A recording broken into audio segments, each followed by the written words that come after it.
So good morning, Om Shanti. And as I've already heard, you've had a good stay, you've had a good night, a good morning, and now let's begin the day. So I have some slides, but I'll just give a little intro, then I'll move to the slides, then we'll do a short meditation, and then I'll open it up to question and answers. So I thought it's best to begin with my own journey of transformation, because when I came onto this path, I was quite young, because my parents were practicing meditation. So I just used to go along to the center because my mother used to go to the center. So I used to tag along with her. But it was on 18th of January, which is the special day of remembrance of Prajapita Brahma.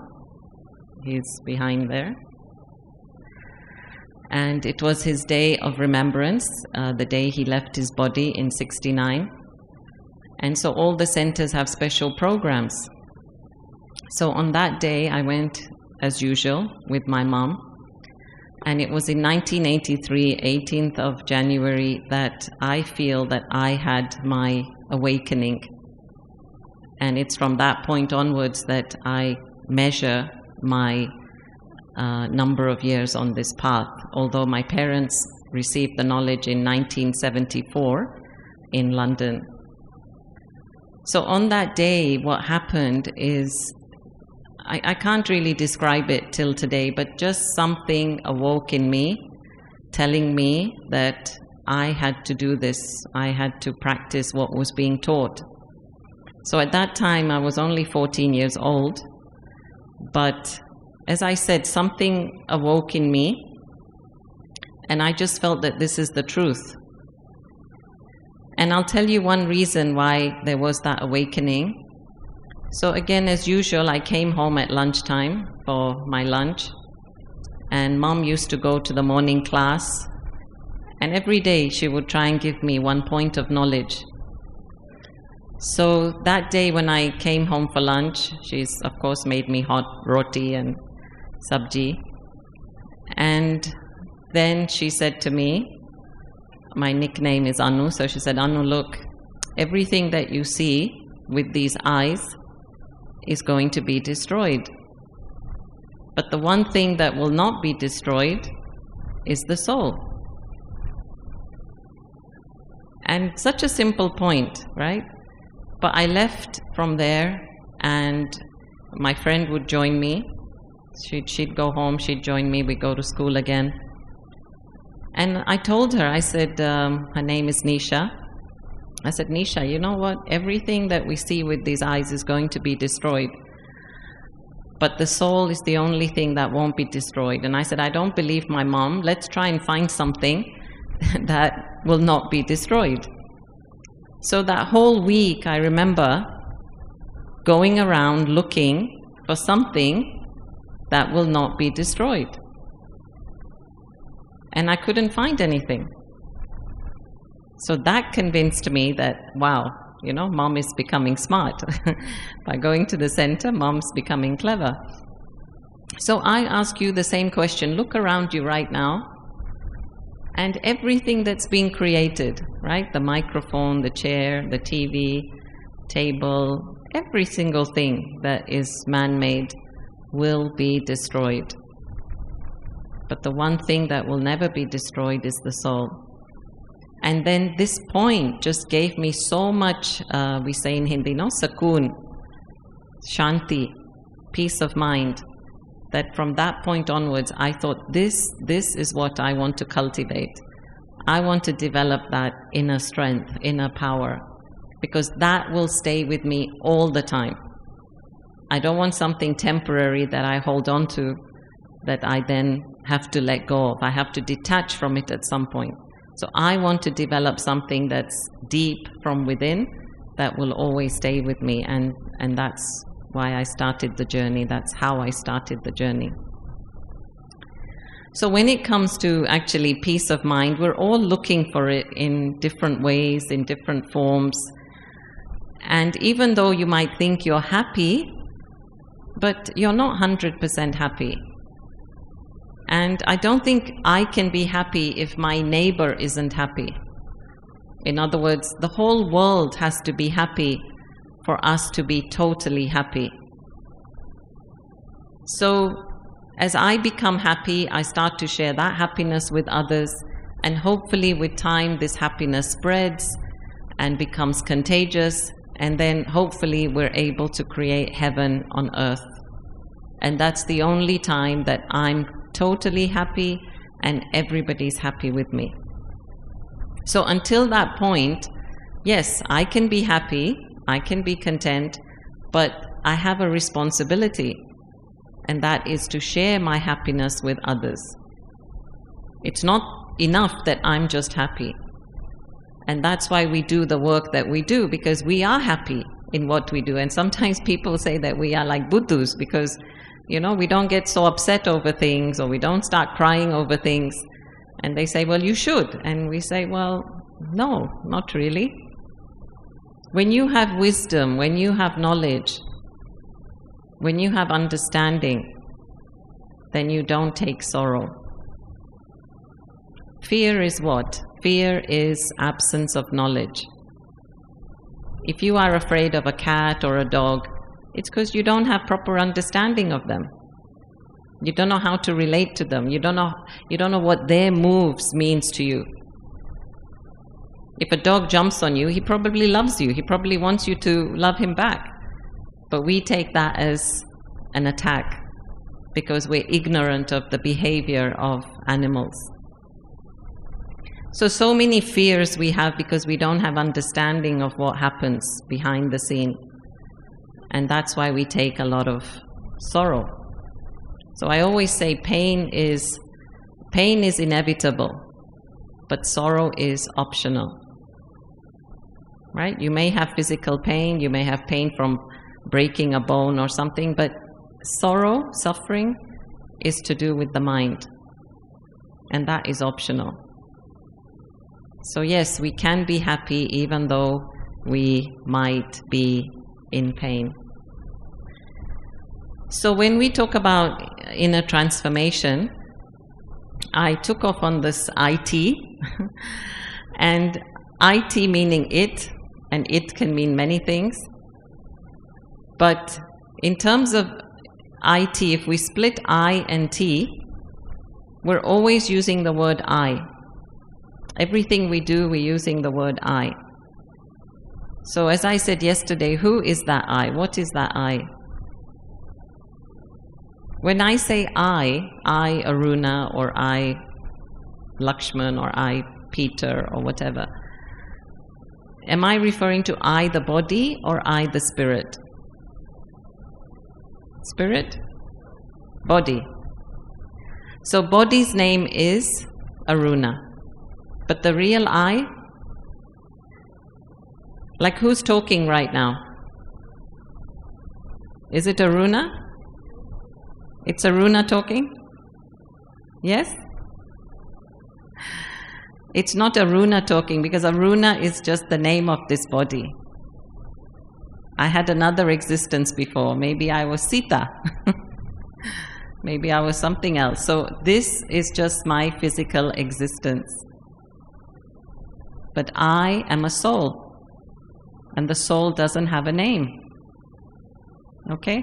So this is my point, that when we remove the I of the ego, what are we left with? We're left with T, the truth. I is the ego. The ego is the biggest block to our self-transformation. Because the ego makes us think that we know. And once we know, we cannot learn anymore. Once I think I know, that means I'm full. Right? There's that story, some of you must have heard it. So one man comes to a master to learn some knowledge. And so the master offers him a cup of tea. So he said, sure. So they sit and have a cup of tea. So the master keeps pouring the tea into the cup. And he keeps pouring and pouring. And the young man says, oh, please stop. You have to stop. It's overflowing. And he said, well, this is the case for your mind. When your mind is full, you cannot put any more into the mind.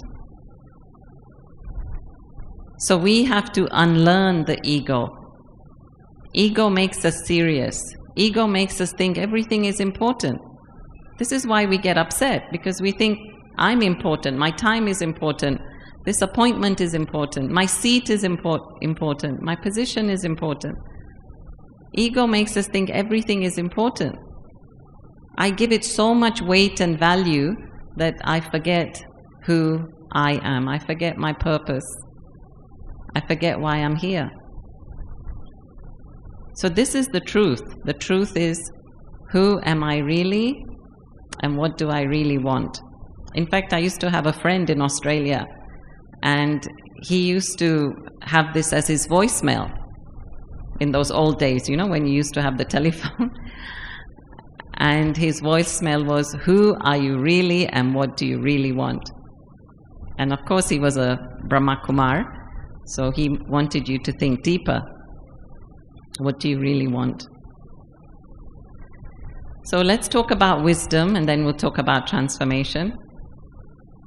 So when we talk about wisdom, it's kind of taking off on the kingdom. In other words, the domain of wisdom is the area of wisdom, the mastery over the knowledge. Just as kingdom means I'm the master of my kingdom, so wisdom means I'm the master of the knowledge that I contain. So the dictionary definition is the quality of having experience, knowledge, good judgment, the quality of being wise. So just take a moment to reflect now. In between, I'm going to keep asking you certain questions. So just take a moment to reflect. Would you call yourself wise? You don't have to answer to me, just think about it. Would you call yourself wise? And if so, on what basis would you call yourself wise?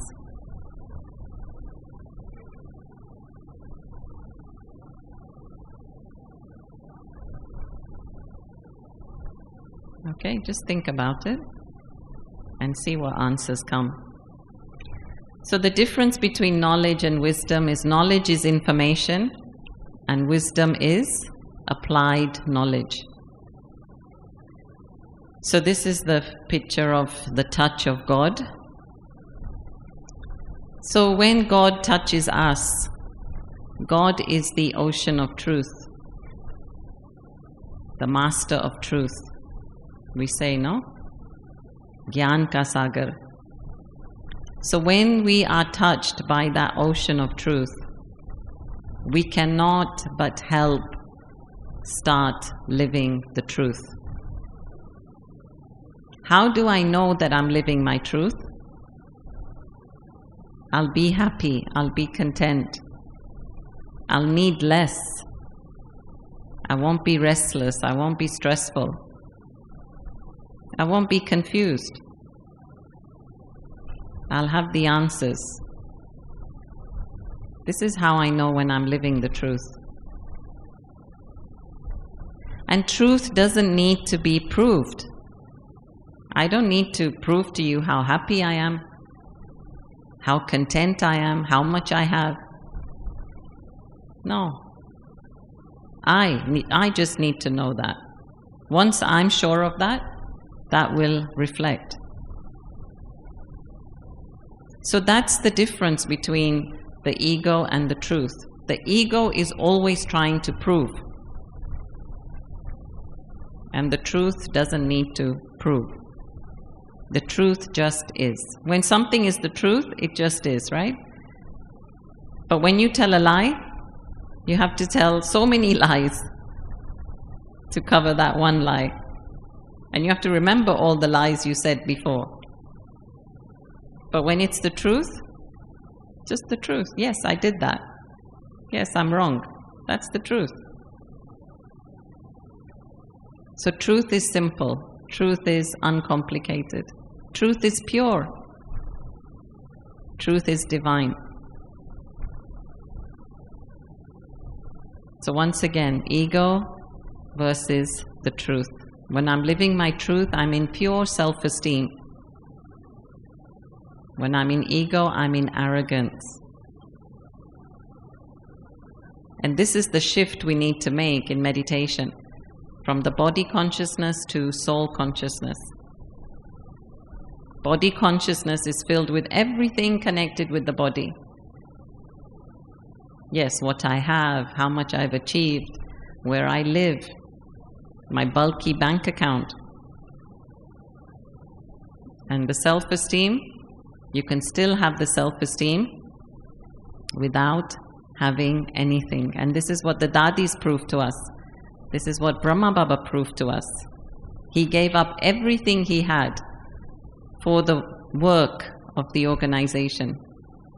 He didn't keep a single penny to his name. He didn't think, oh, maybe one day I will need a few thousand.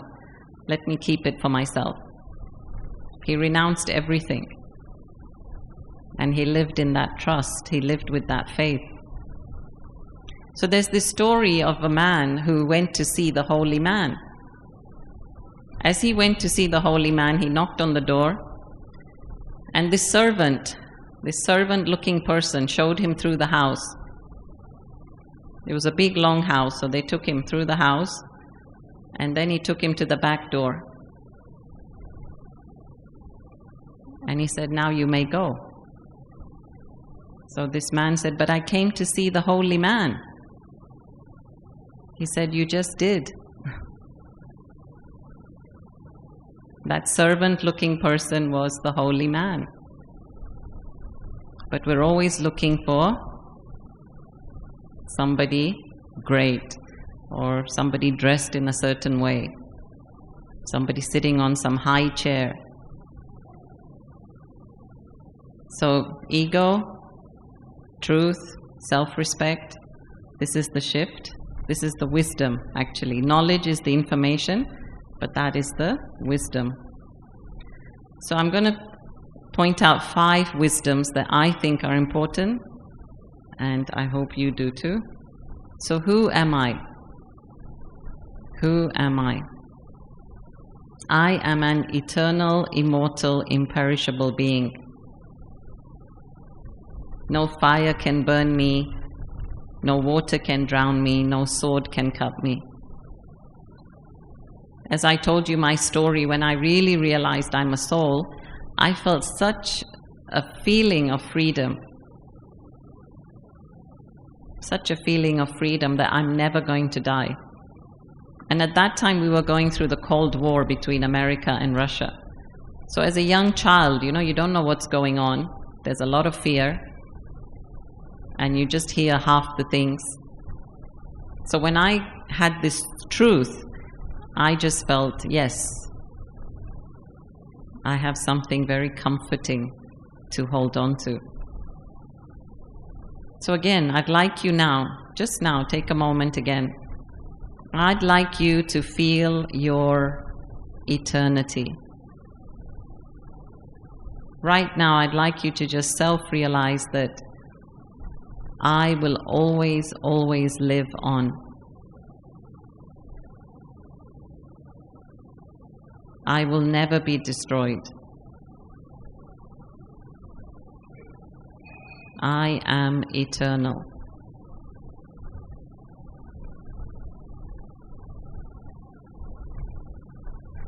And really feel that. Say it in your mind quietly with conviction, and really feel that I am eternal. So even if this body passes, I am eternal.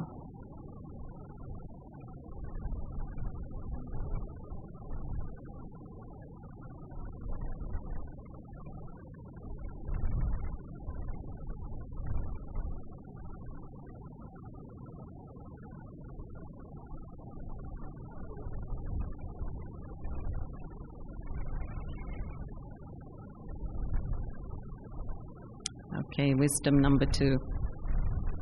What am I made of? What am I made of? I'm made up of divine qualities. Just as this body is made up of mass, volume, matter, bones, blood, water, the soul is made up of light, pure light. And each light reflects as a divine quality. So when I say I'm peace, can you see the peace? Can you literally see peace with your eyes? No. But the light reflects. The light of peace reflects, right? Okay, love. Can you see love? You can't literally see love, but you feel the light of love. You all feel love here at the Brahma Kumaris? Yes? Yeah. It's not like when you give a gift to somebody, where is the love?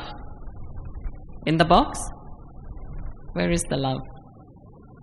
In that exchange. No matter how big the gift is or small the gift is, it's the gesture of love. So this is what happens is when I start to connect with my innate qualities. Can you see them? Yeah. Peaceful, loving, kind, compassion. When I start to connect with these divine qualities, I start to emerge them. I always say that we just have to remember. Remember, remember, reconnect. Imagine there's a child. Okay, imagine there's a child who has amnesia. Amnesia means he forgot, he forgets everything. But say he woke up and he realized, wow, I'm the child of this king. He came out of that amnesia, that deep sleep. Then imagine the joy. Imagine the comfort. So it's the same for us. When I realize I am these divine qualities, and I have them right here inside of me. It's not that I have to get them from somewhere. Can you go and buy peace at the shop? At the local store, which your D-Mart? Is it D-Mart? Can you buy peace there? No. Can you buy respect? No. So where is it? It's here.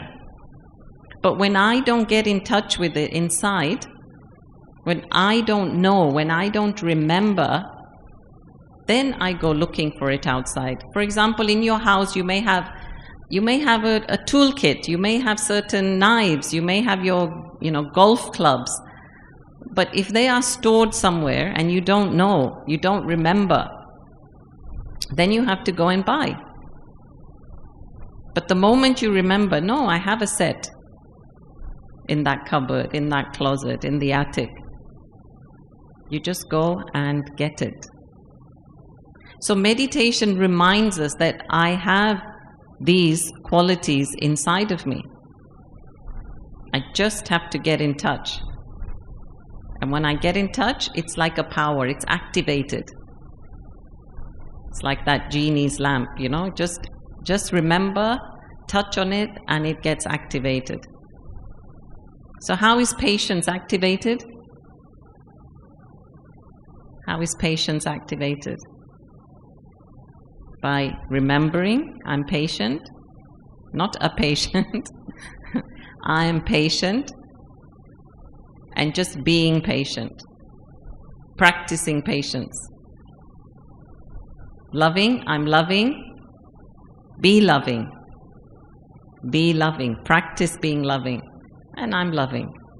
It's really as simple as that. But you have to be the one to activate it, and that's what makes us so beautiful, is when we bring out the divine virtues in us. And no matter how beautiful somebody may be on the cover magazine, but they're not beautiful unless they show their divine qualities.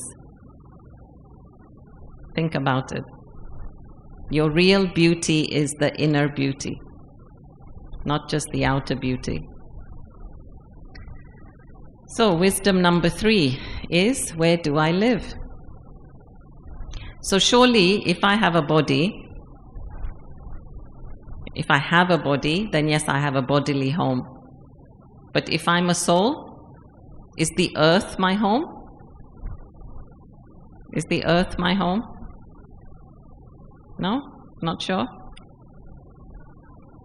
Sorry? The earth is not our home, yes. So this earth is, as we say, no, karma kshetra, where I come to play my part. But my home is the sweet silence home.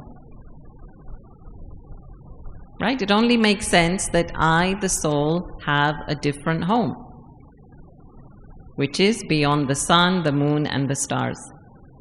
Somewhere far, far away from this physical world. Because the soul is not physical. So it has to stay in a metaphysical world. And this world is also just a world of light. So again, the beauty of this wisdom is that I can just take myself away from here with my conscious awareness and become free from the pull of this world, the gravity of this world. And once I'm free from the pull of this world, I'm free. I'm literally free. You know, it's like when you're flying on a plane, everything down seems so small. So when you take your consciousness beyond, everything down here doesn't matter. That's not important. It's trivial. So that's why we have to keep pulling ourselves away from this world and keep remembering our home, the home of light. And another reason why we have to keep remembering that home is because that's where my father lives. My father, my mother, my friend, God.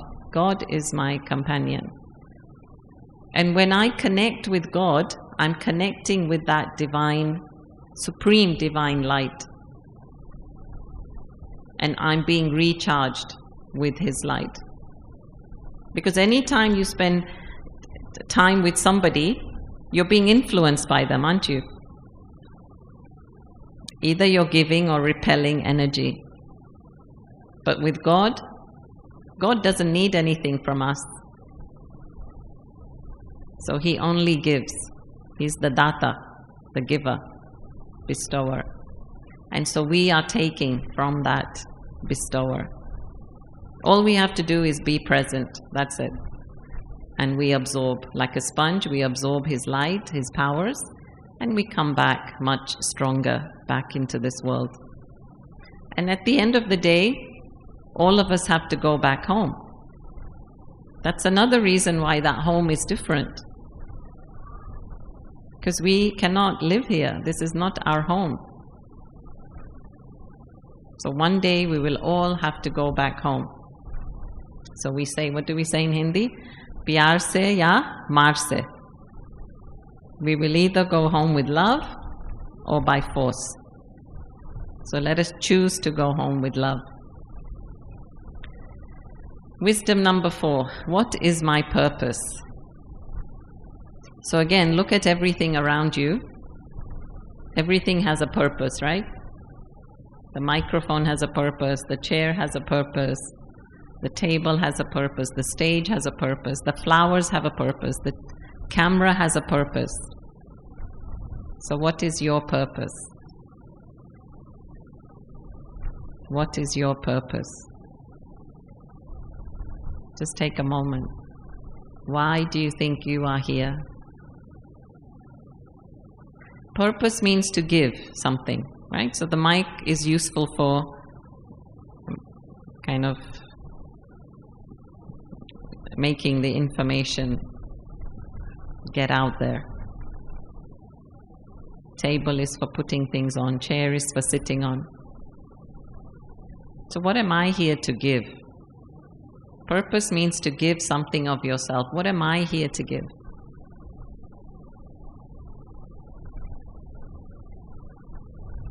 And I did this exercise in my teenage years. where basically you choose certain verbs, what you like to do. You choose certain feelings, what feelings you like.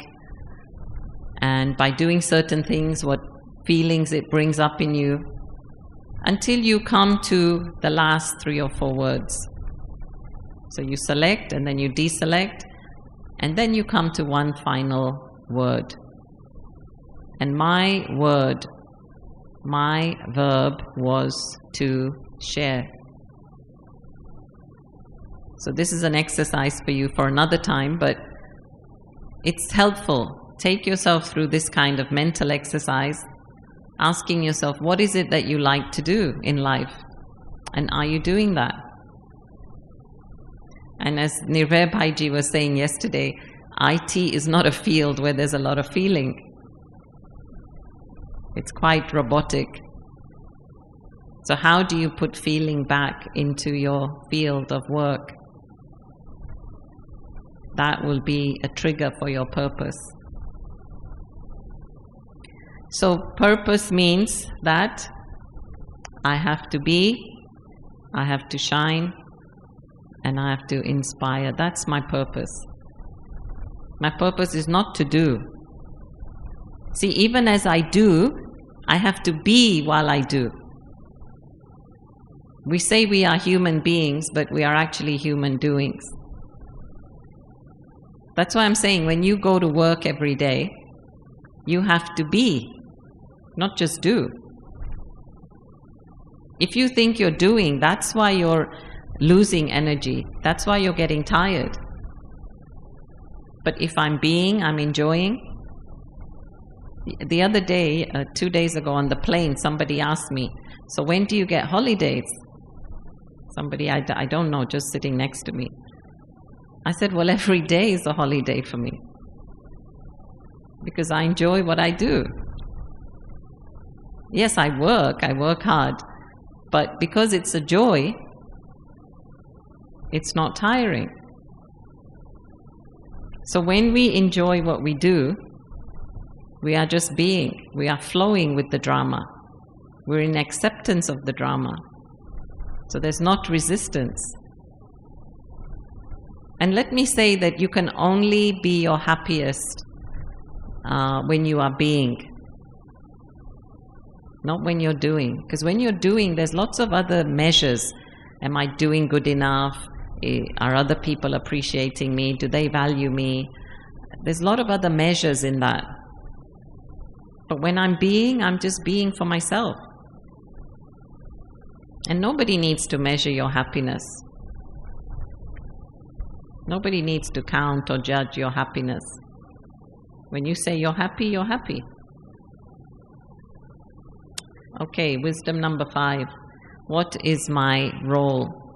What am I here to play out? Role as in act.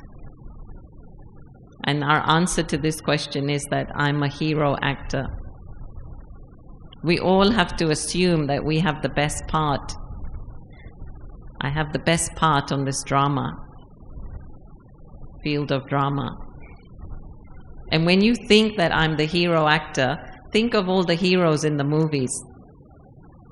They're always victorious. They always bring out the best in themselves, in others. They kind of save the world. The hero always brings a happy ending to the story. So the hero is the savior. In every movie, the good always wins over evil. So is the hero the evil? The hero is mostly the good, right? The hero is not the evil force. So what is my role? My role is to, as I said earlier, to be, to share, to inspire. And there's a difference between role and part. So like in a movie, somebody may have the part of being a maid. But their role is to spy on that household. The part is just the part that's been given to you. Well, how you're supposed to act. But the role is something greater. It has a higher purpose. And I'm mentioning this because we all are playing our parts in our drama. You may have to be a husband, a father, a boss, a colleague. That's your part. But your role is to spread the peace. Your role is to bring the light, to share your happiness. That's your role. We can have any part. It doesn't matter. As you see here, the Brahma Kumaris, everybody's doing everything. That doesn't make them any less. The brother who's been driving me, he's actually quite educated. But he's been given the seva to drive. But I don't see him just as a driver. He's my brother. He's a soul brother. He's doing seva. I'm doing another kind of seva. We're all great. See, so when you're at work, doesn't matter what you're doing, remember, what is my role here? My role is to bring the peace, to create the peace, to bring in the light. So let's look at transformation. So again, dictionary definition is a marked change in form, nature, or appearance. And the good example is this metamorphosis. When you see the caterpillar, it looks so ugly. But if you give it time, it will turn into a butterfly. And I remember this story where this one man thought, in this middle stage, where the caterpillar is in this cocoon, it's in this little cocoon. And he thought, let me help this, butterfly to come out, because he was struggling to come out. So he tried to help this butterfly come out. So he tore the cocoon and the butterfly came out. But the butterfly couldn't flap his wings. In other words, he was not ready yet to come out. So being in the cocoon teaches the butterfly how to flap its wings. It makes its wings stronger. So when it comes out of that cocoon, it can fly easily. So isn't this what we do sometimes with our impatience? We try to hurry the process and then we come out deformed. So be patient with your process of change. Be patient with your process of transformation. By the way, is there anybody perfect here? Is there anyone perfect? Anyone perfect can stand up? No. So what does that mean? We are all in process. We are not perfect. Even Brahma Kumaris, we don't claim to be perfect. We aim for perfection. But we're not perfect by any means.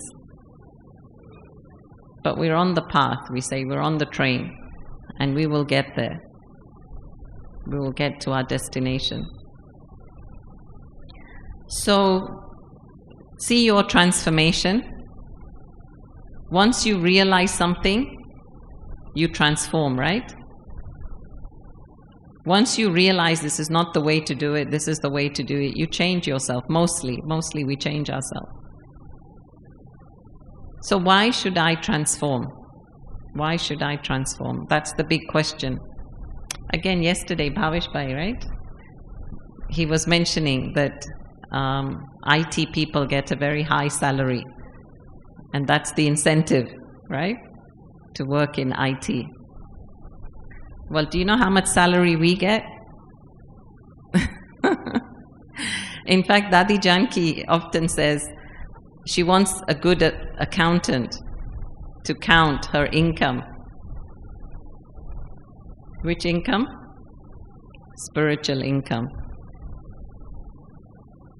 No, we don't get monetary income, but we get a lot of spiritual income. And that is happiness, peace of mind, love, blessings. You can't even buy those things, even if you tried. So why do we want to transform?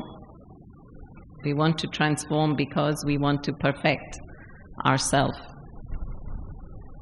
We all know we can be better people. We know we can be happier. We know we can be kinder. We know we can be more generous. We know we can be more tolerant, more powerful. We all know we can be more than what we are. That's why we want to transform. See, we have all these qualities in the soul, right? Like this. Each one is a quality. And we are a percentage in each quality. And we want to make each quality 100%. That is perfection. Having all the qualities in 100%. That's the aim. And the only way that happens is by exercising those things. Like we say, if you don't use it, you lose it. So just practice. Just practice. Practice being nice. Practice being kind. Practice being happy. And with time, you will. You will. You really do. So yes, yesterday Karuna Baiji mentioned the image at the back of Sri Lakshmi and Sri Narayan. Again, it's the symbol of perfection. The perfect man, the perfect woman. So when Lakshmi is standing next to Narayan, does she say, "Oh, Narayan, come and help me"? Does Lakshmi feel weak standing next to Narayan? No. Lakshmi is equally in her power. That's why they're both side by side. She's not holding his hand, his arm. Lakshmi is full. Narayan is full. So two complete people coming together. And what do people say nowadays? "Oh, meet my other half. Meet my other half." So your half, the other half is completing you? Are they really completing you? No. They make you a quarter, right? So we have to become whole. 1 + 1. That is perfection. Complete. Perfect. Sampuran. And this, I love this because what we're doing at the Brahma Kumaris is transforming at the deepest level. Transformation at the deepest level. And okay, one is sanskars, one is vritti, the subconscious, but we want to transform at the chit level. The chit is the innermost memory core of the soul, where there is not even a trace of any negativity. No knowledge of desire. Absolute pure. And I believe that when Brahma Baba was working with the dadis, when they were young in the beginning, he really cleaned out their chit. So let me give you an example. I was once with Dadi Gulzar. This was back in the 80s. So Dadi Janki sent me to Delhi for a few days, for a week, and I stayed with Dadi Gulzar in Pandav Bhavan, Delhi. And so I was just hanging around with her when she wakes up, when she eats. And one time she was getting ready. So she was in the mirror just doing her hair. She used to do it herself in those days. And one sister came shouting, "Dadi this, Dadi this, Dadi this, that." And Dadi just continued doing what she was doing. And she said, "Acha." She said, "Acha." The other girl was, in a way, attacking Dadi. But Dadi's response? very detached, very cool, very calm. She didn't take it on. She didn't make it personal to her. See, when you have an ego, then the ego can get scratched. When you have an ego, the ego can get dented. But if there is no ego, you're not defending anything. You're not defending the ego. There's no ego to defend. So Baba has cleaned out their chit, means from inside, she didn't feel defensive. She came out with her purest response, which was, Acha, it's like that, is it? So as you can see, that memory stayed with me because that's what I'd love to be doing. With every, situation, can you say, Acha? Acha, is it like that? Or do I have to get in and start fighting or arguing or defending?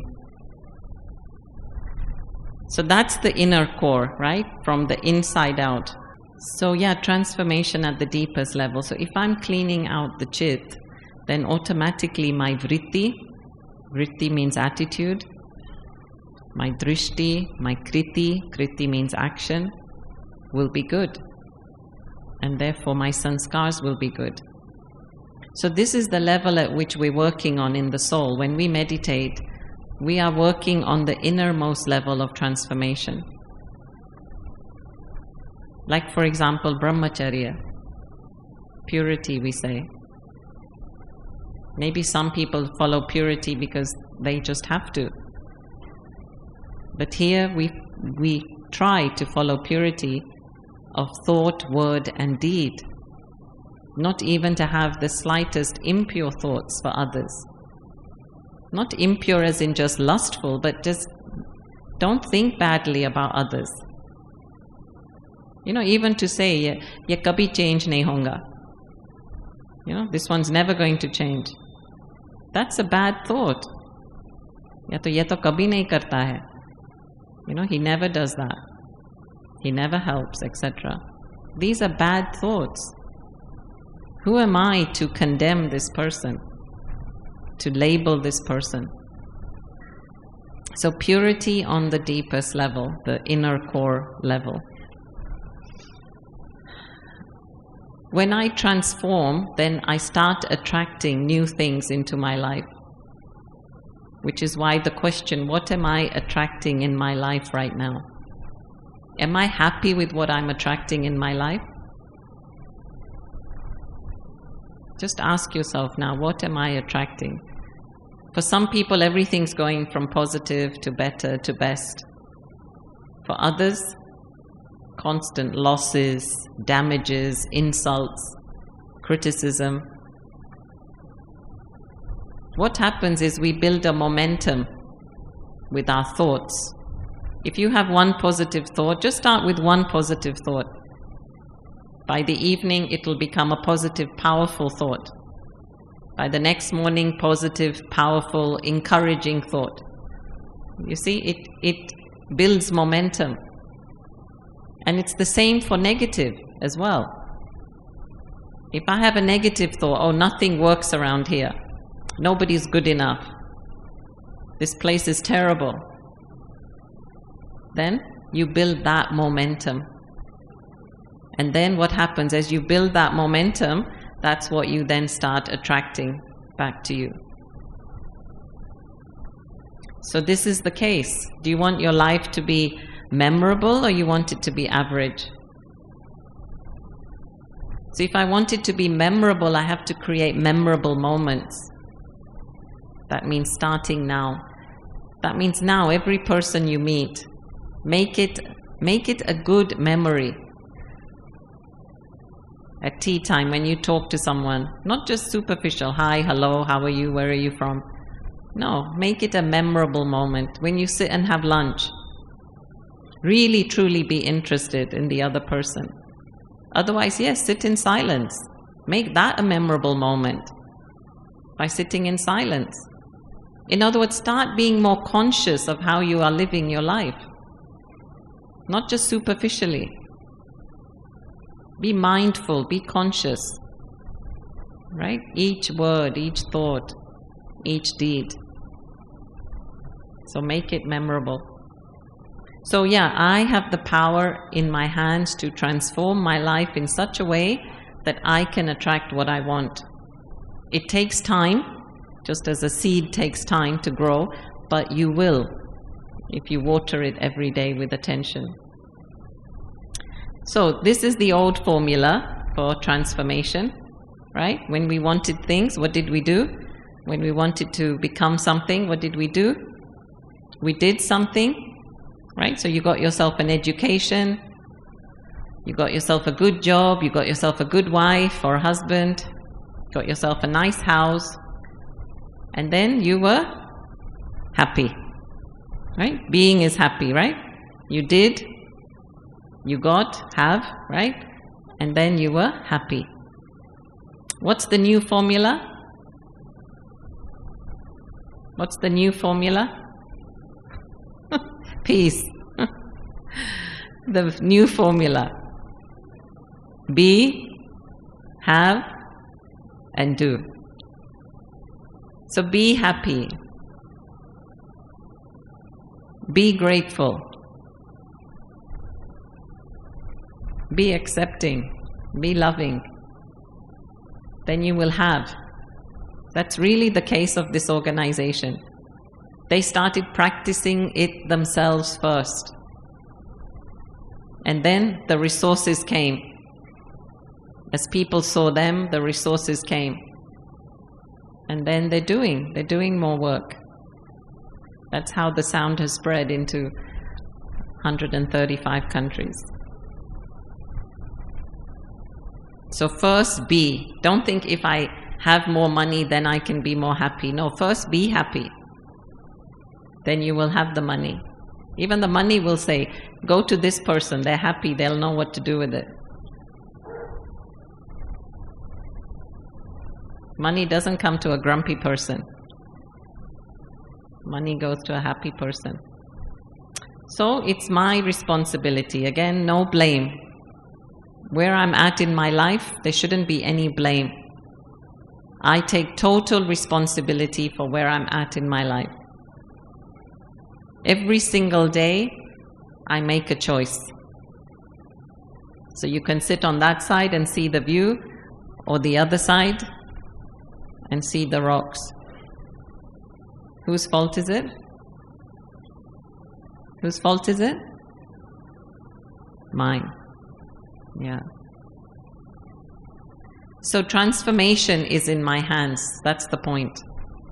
And I'm responsibility. I can respond to life situations once I have those inner powers. So I'd like to end with this. This is the methodology for inner transformation. Just summing it up what I was saying earlier. I need silence, I need space, I need stillness. I need discipline and determination. So every day, no matter what you do, even if it's one thing, like Bhavesh Bhai was saying, 1 hour a day. Maybe for you it's half an hour a day. Or maybe for you it's thinking about something per day.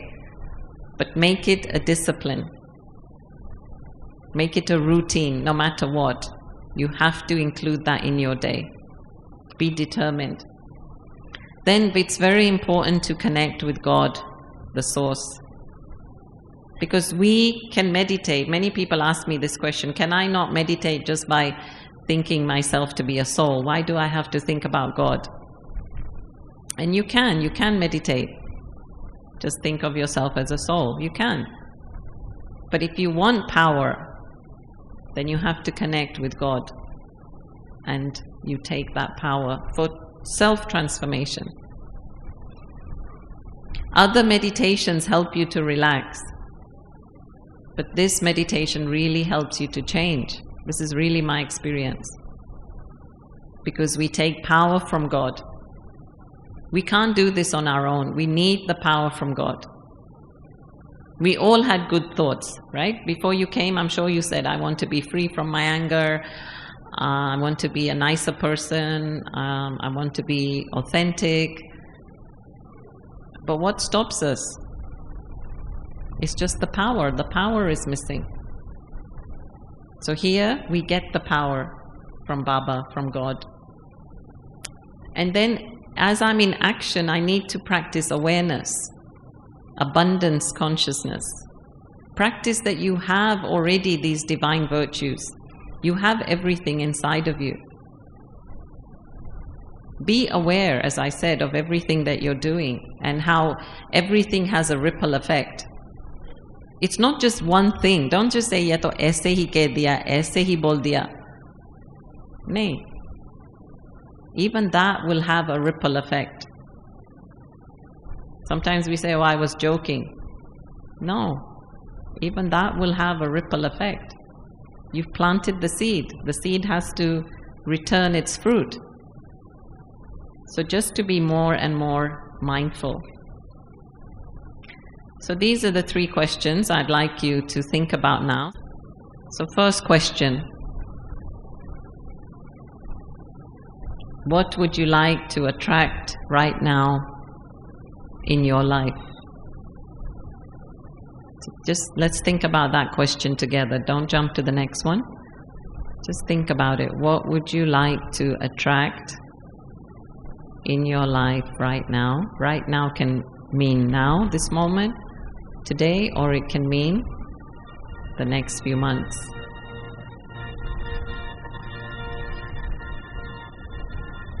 अपने जीवन में क्या आकर्षित करना चाहेंगे आप? Think of the kind of life you want to live, how you want to be responding to life situations.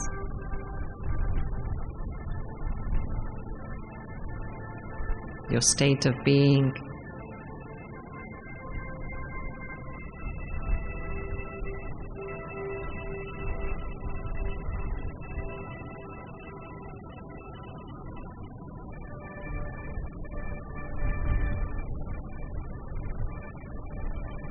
Okay, question number 2.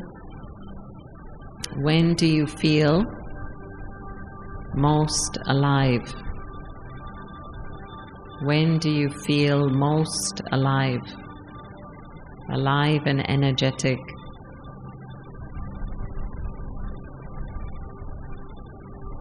What are you doing? What do you see yourself doing or being that you feel most alive?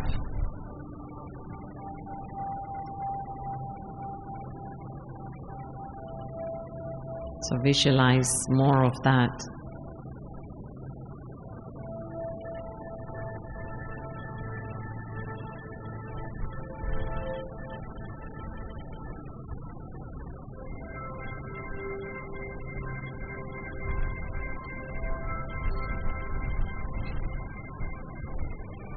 Okay, 3rd question. And I'd like you to finish the sentence in your mind. I slow myself down by. What are the ways in which you will slow yourself down? Whether it's slowing your thinking, your speaking, your doing. What will you do to slow yourself down?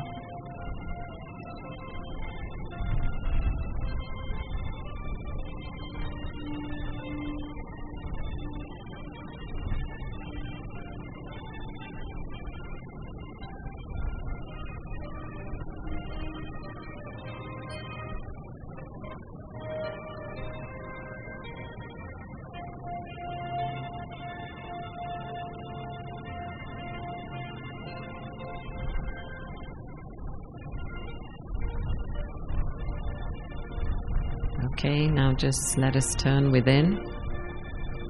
Take a few moments to just go inside. Get in touch with my chit, the inner core.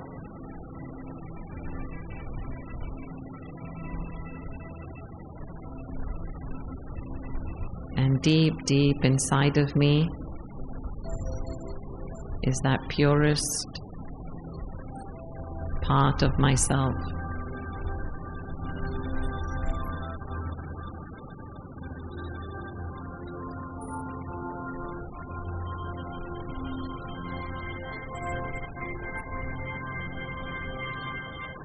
And I can feel the love inside.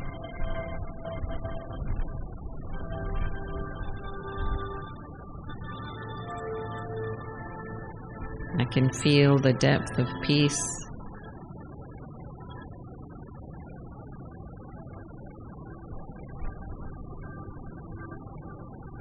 And there's unending bliss.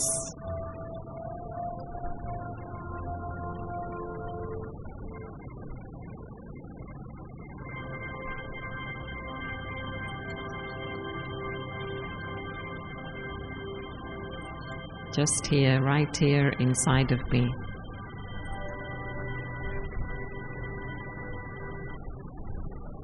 I just create one thought that I am. I am love.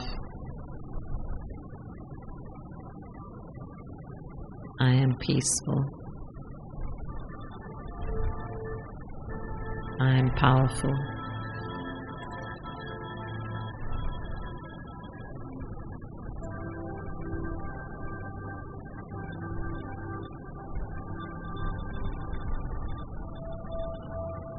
And I just want to return back to that state of perfection once again.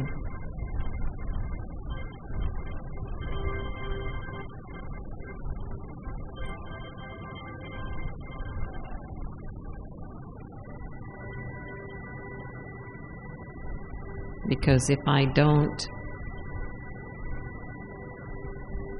I will not forgive myself.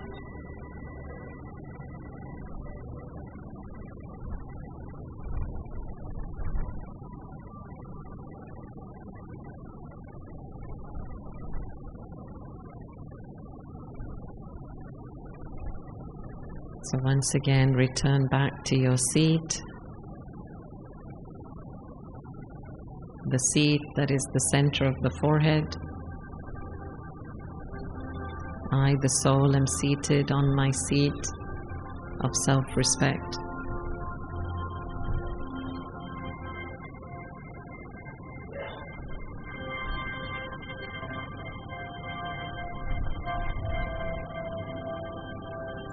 Om Shanti.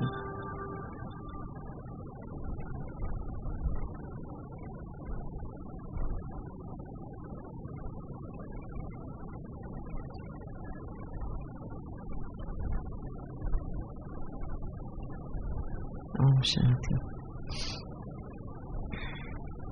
So we have 10 minutes and we can take some questions if anybody has. Do we have a roaming mic? Is there a mic? Yeah. There's a few mics. Would anybody like to ask anything? Om Shanti. My question is we have certain desires in life and there are certain sanskar we follow, like how we can control our desires and how we can get success in life. How to control desires and get success in life. So the way you ask the question, it seems like you can only have success if you have desires? Yeah? Is that your understanding? You can only have success if there's desires? There are certain desires which distracts you from your ultimate goal. Yeah. So if you are not in one unidirection, then I think you will not be able to reach the ultimate goal. That's my point. Yes, see, what starts to happen is once you self-realize yourself, then your goal also changes. Okay? So in body consciousness, this is my goal, this is my path. Right? In body consciousness, this is my path, this is my goal. When I start to become soul conscious, my goal is something else. So like, for example, if I speak for myself, I'm not interested in becoming rich, because I don't feel that, yes, you need money, but money is not the end to everything. So my goal has shifted now. As I've become soul conscious, I want to do things that are more in alignment with the success of my soul. Do you see? So slowly, as the answer to your question, slowly as I self-realize myself, then even my desires will be in alignment with my self-realization. So as I become soul conscious, I want to be doing more things for the soul, for the betterment of other souls. Do you see? So it's very rare that you can be soul conscious and have body conscious desires, because there will be body conscious desires, but you'll know about them very quickly. You'll realize the difference. It's like a black spot on white paper. You'll see the difference, and you'll be able to tell yourself, no, this is not right. I know I want this, but it's not right. It's not in alignment with my goal. So this is where you have to listen to that vivek, inside, the inner voice, the conscience. Listen to that vivek, because it's telling you, it's guiding you, कि ये ठीक नहीं है, ऐसे नहीं करना चाहिए. And naturally, you will get success. Yes, next. There were some brothers here as well, so if the mic can come. Om Shanti. Okay, Om Shanti. Is self-respect and self-esteem ego, or is it different? No, it's the same. Self-respect, self-esteem. Ego is ego. Ego is arrogance. But esteem means to think of yourself in a good way, a high way. But you will know inside, right, whether it's ego or not. But ego is really where you know that you're getting pain from it. Self-esteem is when you get happiness from it. But self-esteem, self-respect is almost the same. Who's got the mic?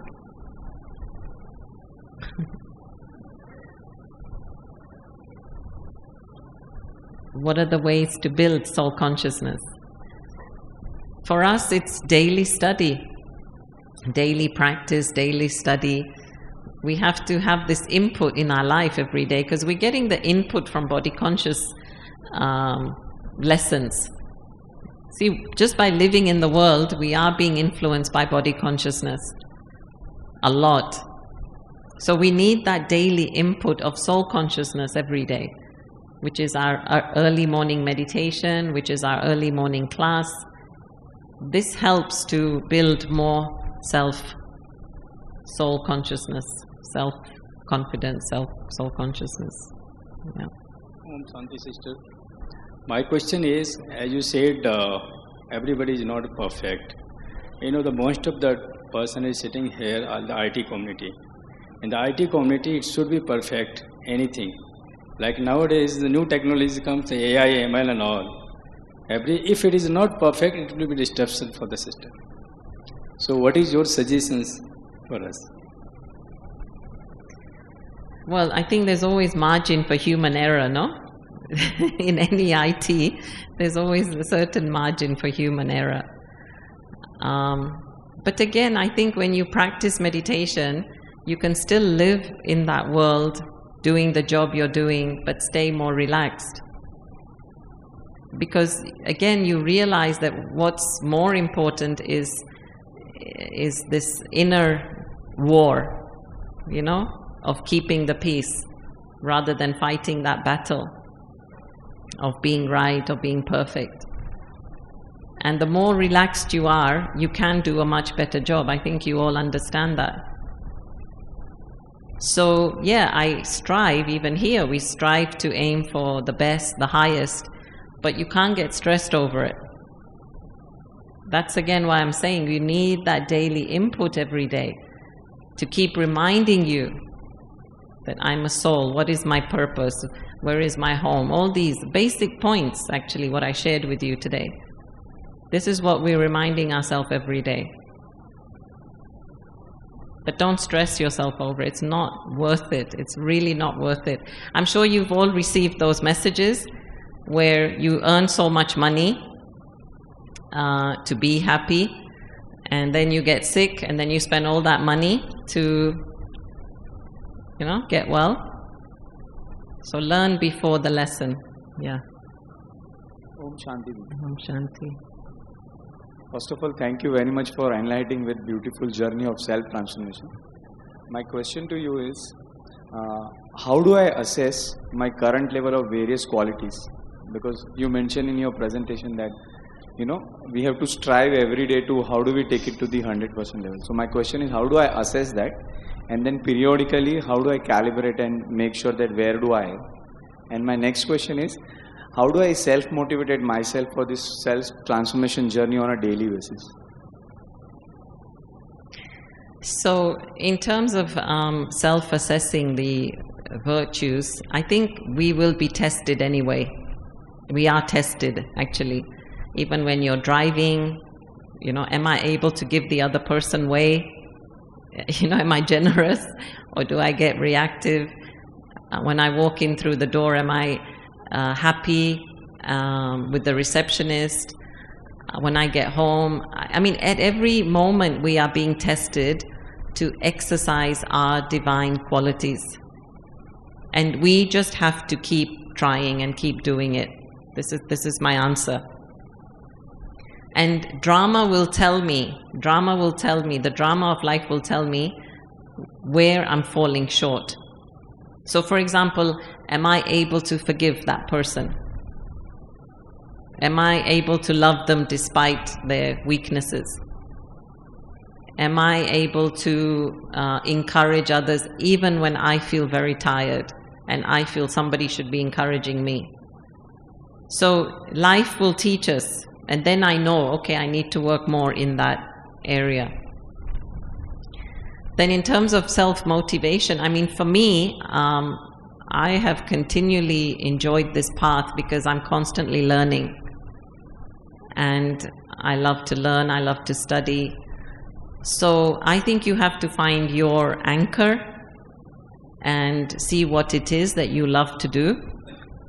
Some people love to do seva, some people love to do yoga, some people love to study the knowledge. It depends really on you. So every day when you feel that you're earning something, when you're getting something, where there's a sense of attainment, then you want to do more of that. And what I want to do, one of my aims for all this time, is to really come very close to God. I want to be in the heart of God. And that's why I do what I do, because I want to become purer. As I become purer, I know that I'm able to get into His heart, so to speak, So you have to see what it is that motivates you to want to change, to want to transform.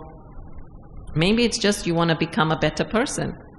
Maybe it's just you want to be a happier person. Maybe you want to be a more powerful person, that you actually think and say and do the right thing at the right time. So find your anchor, that's what I'm saying. Find your point of motivation and then keep doing that every day. And yeah, it won't be the same thing for everyone. Yeah. Yes. Om Shanti. Om Shanti. I have no question to ask. I just want to contribute something more to this. Every word which you spoke was a beautiful gem which has been, taken into my heart. Even the last sentence which you spoke was, I want Him in my heart. And that's also my desire.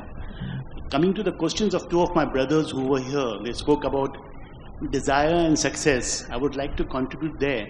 That there's a beautiful quote which I read, which I would like to share on that. That is, Jako kachu nahi chahiye, wahi shahenshah.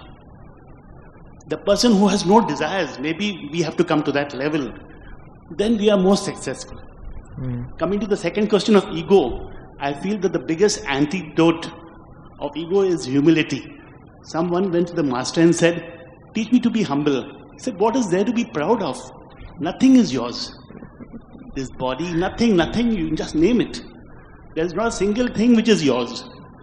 And then coming back to the wisdom slide of wisdom 3, that was the time I was wanting to get up and speak, but I didn't want to disturb. So there was this lovely song by Jim Reeves. He says, this world is not my home. I'm just passing through. If heaven is not my home, oh Lord, what will I do? The angels beckon me with heaven's open door. That's it. Thank you. Thank you. Actually, you just reminded me of another quote of, there was a man who came to Buddha and he said, Buddha, I want to feel great. I want to feel like I'm the master of the world. And Buddha just bowed. Buddha just bowed.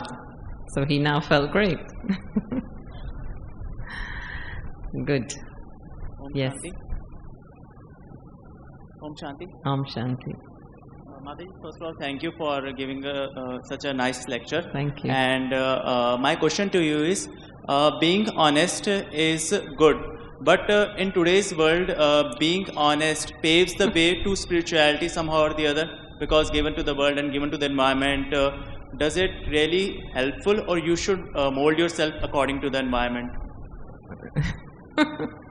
As you can see, I get asked this many times. One more time, just to add, how do we strike a balance between corporate world and inner technology, right?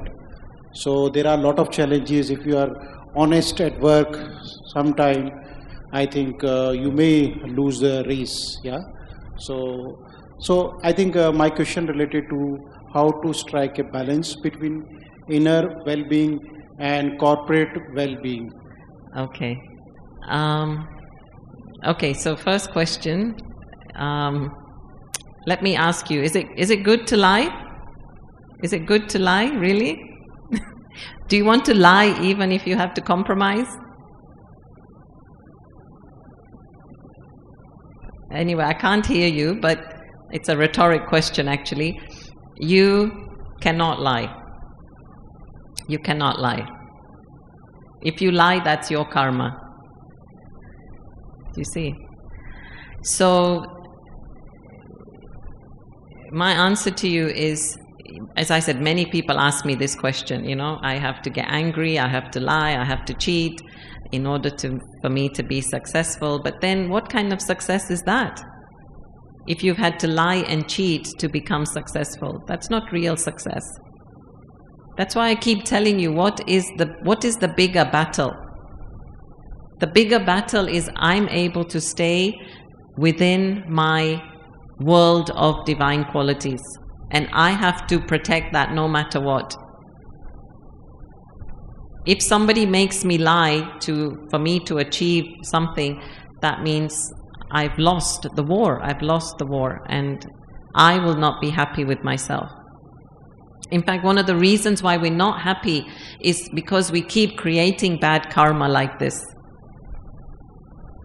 And there's not much time, but in essence, I'll tell you this story of a friend who was working. He had a company in Australia. This is another friend in Australia.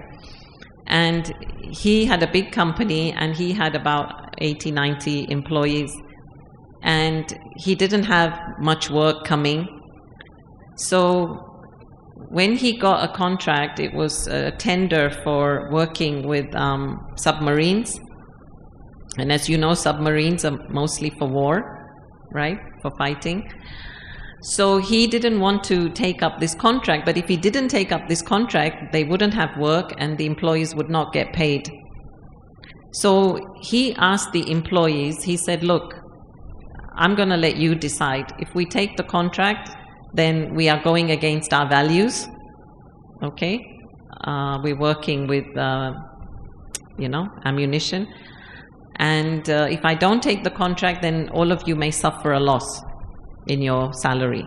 So I want you to put inside this box, yes, we should take the contract, or no, we should not take the contract.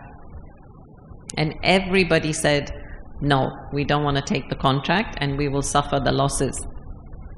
So what happened is the fact that he didn't take this contract, it got printed in the newspaper that this man's company was a very ethical company, they let go of a very big government contract, blah, blah, blah.